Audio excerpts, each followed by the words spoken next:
Boys and girls, it is the morning after the wedding, just.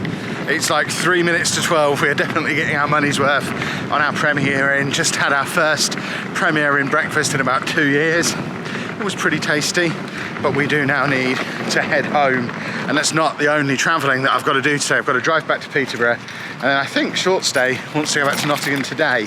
I'm not sure. I'm going to be trying to convince him that travelling back on Monday is much more reasonable because it gives Anna some time to spend with her brother. You. This one here. But I suspect he'll be going back today. It's been a long couple of days for him, I imagine. So we shall see, but we now need to load into the car. We're about an hour away from home here, so we will check in with you again when we get there. We are home, and Short Stay's hiding behind me. Hello, Short Stay. Have you had a delightful weekend? How's that small boy been? Is he still here somewhere? Okay. There you go. Small boy has survived the weekend. Well, boys and girls, we've been back about an hour. I may have had a little snooze. How long have we been back for? 2 hours. We've been back 2 hours, but I was only awake for 40 minutes of it because I had a little snooze. I don't really know why. We didn't get up until 10 o'clock this morning, but I think driving just makes me tired. I've already done over an hour of it. I've now got like a 3-hour round trip to Nottingham because somebody lives in Nottingham rather than next door, which would be much easier. Your top. No, literally. My top's got a thread on it. So I'm now going to take Short Stay back. I'm sure I'll check in with you a couple of times during the journey because let's face it, we're daily vlogging at the moment. If I don't check in with you during the journey, this vlog is going to be like a minute long because that's basically my day today, driving from Peterborough home and then home to Nottingham and Nottingham back here again. It's like a reverse of what we did the other day, except it's not going to end with us on a roller coaster cinema, which is a little bit of a shame. Can we go to the roller coaster cinema? Well, I've dropped Short Stay off. I have absolutely no idea where I am. Normally, we just go straight up the M1. We went straight up the M1 to drop him off. But SatNav, in its infinite wisdom, has brought me a way home that is not anywhere near the M1. I really need a wee. I really need a coffee. I really needed to stretch my legs. My plan was I was going to drop him off and stop at the first service station on the motorway on the way back. But like an idiot, even though I was thinking this is a weird way out of Nottingham, I didn't follow the, I did follow the sat-nav, sorry, and didn't go the way I would normally go. I'm still apparently half an hour from home. For the last hour, I've been driving, probably not by now, the last 45 minutes or so, I've been driving thinking, gotta stop at the next service station, really need a wee, really need to straighten my legs. In the end, I'm just in a lay-by that informs me that most people don't litter. I'm near a place called New Inn, is that village over there.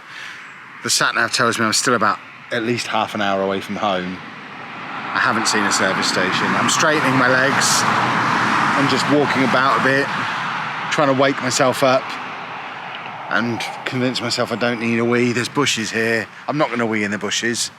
I'm nearly 40. I shouldn't be weeing in bushes because it's quite a busy road behind me. But the longer I stand here, the more I need a wee. And I cannot believe I've not even seen a petrol station on this weird back route that I've taken. I think there's some civilization about 10 minutes drive that way. And I'm hoping there's somewhere where I can have a wee, grab a cup of coffee and get me through the last little bit of this journey. It is 5:30. We left home to take him back. I feel like it was about 3 o'clock. But I don't see how that can be right. I suppose that is about right. I think I left home about 3 o'clock. I've been driving pretty much solidly since. My knees just don't exist anymore.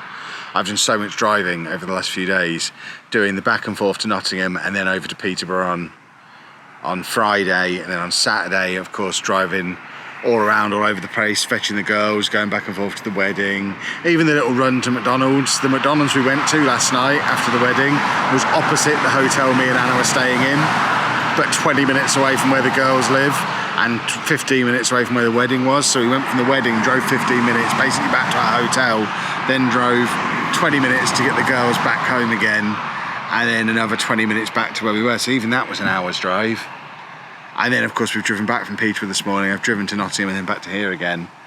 My knees, oh my word.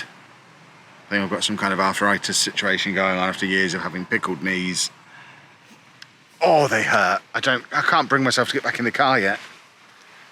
because the pain was excruciating. This is fun. We're home, or I'm home. She's been home for hours. I just wanted to, I think this is probably going to be quite a short video anyway. We're going to end things in a minute, but there are a couple of things that I just wanted to address off the back of the comments from yesterday's video. Thing number one, Anna, where did you get your dress from? Because so many people are asking where your dress is from. It's from a UK-based company called Hell Bunny. Called what? Hell Bunny. Hell Bunny? Do they have a website? They do. Is it hellbunny.com or something like that? Excellent. Just put that in. So that's where Anna's dress was from. Yeah, they sell 50 style dresses, which is what I was wearing. But tea dresses, just a bit... Tea dresses? Yeah. What is a tea dress? A bit shorter. Afternoon, kind of. It's good. They've got... It's a bit alternative to, like, Topshop, shall we say. Topshop's silly. Yeah, I can't fit into Topshop, but I can. That's why it's silly. I can fit into. They go quite big sizes, but yeah. Would they do a dress big enough to fit me? Do you think? Possibly. No. And the other thing is, we've had a few people ask, where was Andy at my brother's wedding yesterday? I can only assume these are people who just watched that video in isolation, because I think it was pretty clear from the day before when we went to fetch short stay, and also from just the discussions we've had about the wedding over the last weeks and months. I think it's pretty clear why Andy wasn't at the wedding, but just to... Well, he was going to go, wasn't it? Yeah. At the old venue, there was going to be a room for him. So just to clarify, the main reason, I mean, the short version of why he wasn't there is because he would have hated every minute of it. So that's why he wasn't there. We wouldn't have been able to stay as long as we did. We probably wouldn't have stayed past the meal because he would have hated it and wanted to come home. But the original plan for the original version of the wedding that was going to be happening last year is it was going to be at a different venue.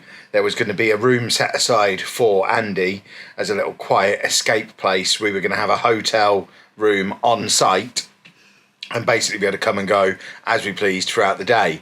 But then because of COVID and the venue being changed and the dates being changed, we then got to a new version of the plan, which still isn't the one that we did. The new version of the plan was booking the hotel that we booked that we stayed in the last couple of nights over in Peterborough. And I was going to go to the wedding ceremony on my own.